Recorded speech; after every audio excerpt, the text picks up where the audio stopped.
ناظرین، کرولش اورہان اس وقت اپنی کہانی کے ایک نہایت اہم اور نازک موڑ میں داخل ہو چکا ہے۔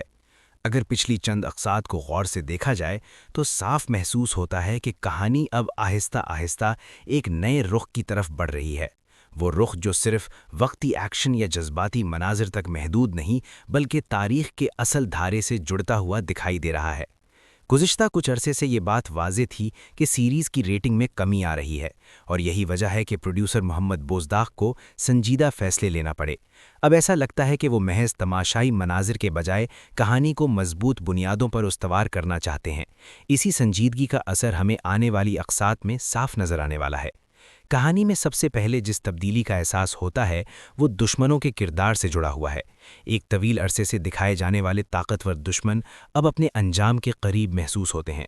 بڑے تصادم، شدید جنگی مناظر اور فیصلہ کن لمحات اس بات کی طرف اشارہ کر رہے ہیں کہ کہانی اب کسی نتیجے کی طرف بڑھ رہی ہے۔ اسی سلسلے میں بورسا کا ذکر بہت اہم ہو جاتا ہے۔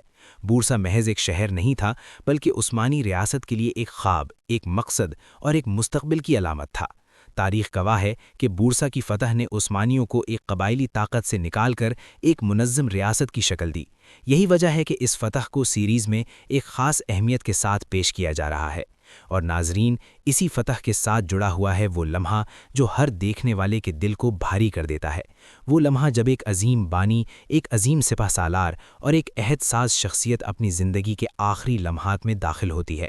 یہ منظر کچھ یوں دکھایا جا سکتا ہے کہ اورہان غازی اپنے والد کے سامنے کامیابی کی خوشخبری لے کر آتے ہیں، لیکن وہ خوشی چند لمحوں سے زیادہ قائم نہیں رہتی۔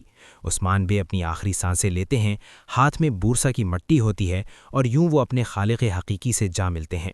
یہ محض ایک کردار کی موت نہیں بلکہ ایک پورے دور کا اختتام ہوتا ہے۔ عثمان غازی وہ شخصیت ہے جس نے ارطغرل غازی کے بعد ناظرین کے دلوں میں سب سے گہری جگہ بنائی۔ ہم نے اسے بچپن سے جوانی تک، جد و جہد سے کامیابی تک، اور ایک خواب سے ایک سلطنت تک بنتے دیکھا ہے۔ یہی وجہ ہے کہ اس کردار کی رخصتی آسان نہیں ہوگی۔ اگر اقساط کی تعداد پر نظر ڈالیں تو عثمان غازی کا یہ سفر 239 اقساط پر محیط رہا، جو اپنے آپ میں ترکش ڈرامہ انڈسٹری کا ایک بڑا سنگ میل ہے۔ اب یہ کردار ہمیں الوداع کہنے جا رہا ہے، اور اس کے بعد کہانی مکمل طور پر اورہان غازی کے گرد گھومتی نظر آئے گی۔ اسی نئے دور میں ایک اور اہم موڑ آتا ہے جب کہانی میں ایک نیا اور طاقتور کردار متعارف کروایا جاتا ہے۔ یہ کردار ہے مصطفیٰ استا کا، جسے ادا کرنے کے لیے مصطفیٰ استا کو منتخب کیا گیا ہے۔ ان کا انداز، لک اور اسکرین پریزنس یہ ظاہر کرتی ہے کہ یہ کردار محض ایک سائیڈ رول نہیں بلکہ کہانی میں بڑا اثر ڈالنے والا ہے۔ تاریخی اعتبار سے دیکھا جائے تو دمیر خان کا تعلق کرسی امارت سے تھا، جو ایک وقت میں عثمانی ریاست سے بھی زیادہ مضبوط سمجھی جاتی تھی۔ اپنے والد کے انتقال کے بعد جب اس نے اقتدار سنبھالا تو اس کا رویہ نہایت سخت اور ظالمانہ ہو گیا، یہاں تک کہ اس کے اپنے لوگ بھی اس کے خلاف فریاد کرنے لگے۔ تاریخ یہ بھی بتاتی ہے کہ اقتدار کی ہوس نے اسے اتنا اندھا کر دیا کہ اس نے اپنے ہی بھائی درسن بے کو قتل کر دیا۔ درسن بے وہی کردار ہے جسے ہم سیریز کی ابتدا سے دیکھتے آ رہے ہیں، ایک ایسا شخص جو ظلم کے خلاف تھا اور جس نے حالات سے تنگ آ کر اورہان غازی کی پناہ حاصل کرنے کی کوشش کی تھی۔ وقت کے ساتھ حالات اس نہج پر پہنچے کہ کرسی امارت کے عوام اور معززین نے خود اورہان غازی سے مدد کی درخواست کی۔ نتیجتاً 1361 میں کرسی امارت کو عثمانی ریاست میں شامل کر لیا گیا۔ یہی وہ لمحہ تھا جب تاریخ کا رخ بدل گیا۔ اب سوال یہ پیدا ہوتا ہے کہ کیا رائٹرز ان واقعات کو اسی ترتیب اور شدت کے ساتھ دکھائیں گے یا پھر کچھ تبدیلیاں کر کے ڈرامائی انداز اپنایا جائے گا، کیونکہ ہمیں یہ نہیں بھولنا چاہیے کہ یہ ایک تاریخی ڈرامہ ہے، مکمل تاریخ نہیں۔ ارطغرل اور عثمان دونوں سیریز میں تاریخ کے ساتھ ساتھ فکشن بھی شامل رہا ہے۔ اصل مسئلہ تب بنتا ہے جب ہمیں فکشن پسند آئے تو ہم اسے قبول کر لیتے ہیں، اور جب وہی فکشن ہمارے سوچ کے خلاف جائے تو ہم اعتراض شروع کر دیتے ہیں۔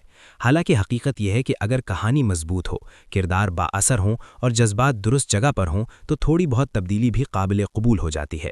آنے والی اقساط میں جذبات، جد و جہد، قربانی اور طاقتور مناظر کی بھرمار ہوگی۔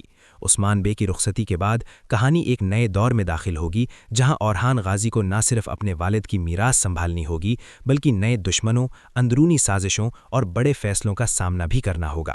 اب یہ دیکھنا دلچسپ ہوگا کہ رائٹرز اس سفر کو کس انداز میں آگے لے جاتے ہیں، اور کیا کرولش اورہان ایک بار پھر اسی شان و وقار کے ساتھ ناظرین کے دلوں پر راج کر پاتا ہے یا نہیں۔ آپ اس تمام صورتحال کو کس نظر سے دیکھتے ہیں، اپنی رائے ضرور شیئر کیجیے گا۔ ویڈیو دیکھنے کا بہت شکریہ۔